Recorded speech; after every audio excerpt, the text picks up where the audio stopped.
By this time, Tyson was alone.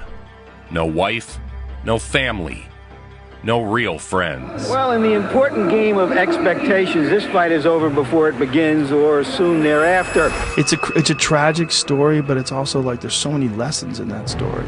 It's like for all of us, it's like there's a lot to learn, you know, what happened when it got all the way to Buster Douglas, when it was like you felt like you can't lose. Please welcome the challenger, James Buster Douglas. Buster Douglas always had a tremendous amount of talent, but he never totally put it together. But then his mom died, and he decided he was going to f Mike Tyson up for his mother.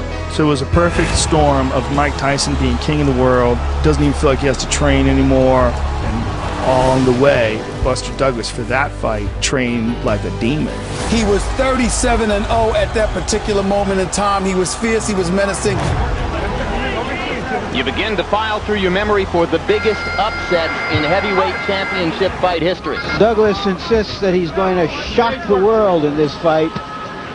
If he should upset Mike Tyson, it would make the shocks in Eastern Europe seem like local ward politics.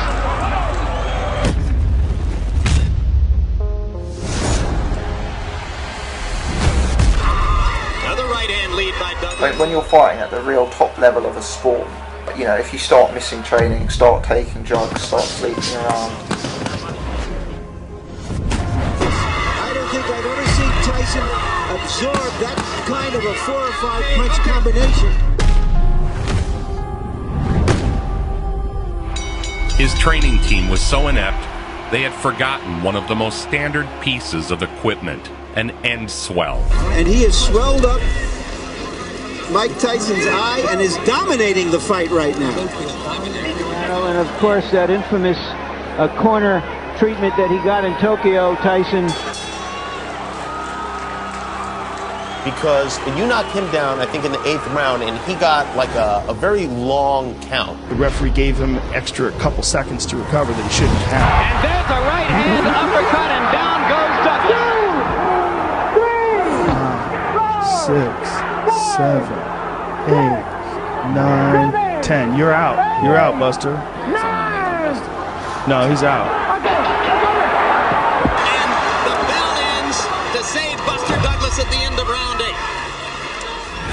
I believe he will be the youngest heavyweight champion of all time. And if he remains dedicated, interested, and without any distractions, I believe that he will go down in history as the greatest heavyweight champion.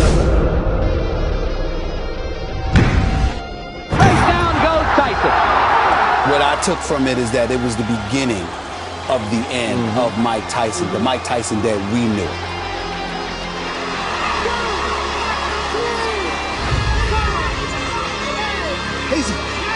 It's over. It's over. Mike Tyson has been knocked out.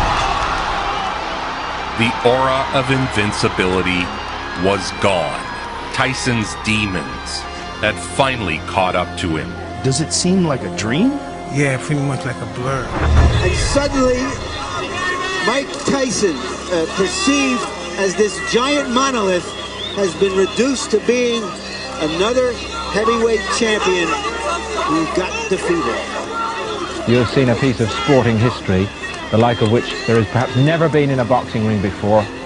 Mike Tyson's reign is over. I can't believe it. The defeat sent shockwaves around the world. James Buster Douglas is the undisputed heavyweight champ of the world. Buster Douglas, the new heavyweight champion. Mike Tyson, who has often bragged that no man alive could beat him, refused to be interviewed after the fight.